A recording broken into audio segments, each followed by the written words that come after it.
Corona virus के चलते केंद्र सरकार ने देश भर में लॉकडाउन का ऐलान किया था ताकि लोग आपस में दूरी बनाकर अपने घरों में रहें और इस वायरस से फैलते संक्रमण को रोका जा सके। हालांकि इस दौरान जरूरी सामानों के लिए दुकानें खोली रहीं और इतना ही नहीं बल्कि जरूरी सामानों की ऑनलाइन डिलीवरी के लिए भी ई कॉमर्स कंपनियों को भी छूट दी गई ताकि लोगों तक जरूरी सामानों की आपूर्ति हो सके।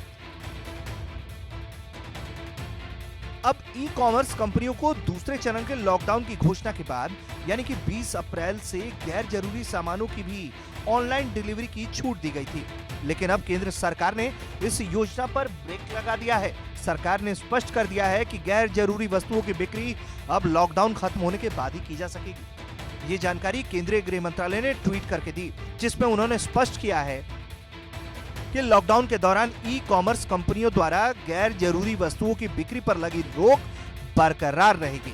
इस नए संशोधित दिशा निर्देशों से ई कॉमर्स कंपनियों द्वारा गैर जरूरी उत्पादों की बिक्री को हटा लिया गया है। केंद्रीय गृह सचिव अजय भल्ला ने इस बारे में आदेश जारी किया। आदेश में कहा गया है कि ई कॉमर्स कंपनियों से संबंधित प्रावधान जिसमें उनके वाहनों को आवश्यक अनुमति के साथ आवाजाही की अनुमति दी गई थी, उसको दिशा निर्देशों से हटाया जा रहा है। इससे पहले 3 मई तक लॉकडाउन बढ़ाए जाने के दौरान क्या क्या हो सकेगा, इसको लेकर कहा गया था कि मोबाइल फोन, टीवी, लैपटॉप जैसे इलेक्ट्रॉनिक उत्पाद ई कॉमर्स कंपनियों के मंच पर 20 अप्रैल से उपलब्ध होंगे। हालांकि इन सामानों की डिलीवरी करने वाले वाहनों को सड़कों पर चलाने के बारे में संबंधित प्राधिकरण से मंजूरी लेनी होगी।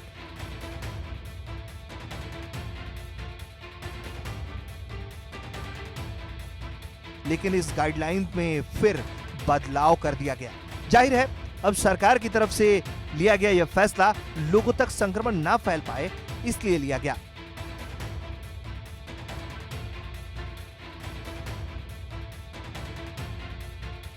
दुनिया भर में कोरोना से संक्रमितों की आंकड़े लगातार बढ़ते जा रहे हैं। देश में भी इस वायरस की चपेट में आए लोगों की संख्या में लगातार इजाफा हो रहा है।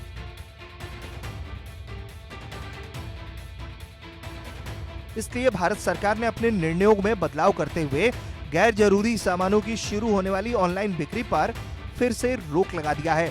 सरकार के इस फैसले का कई लोगों ने स्वागत भी किया है।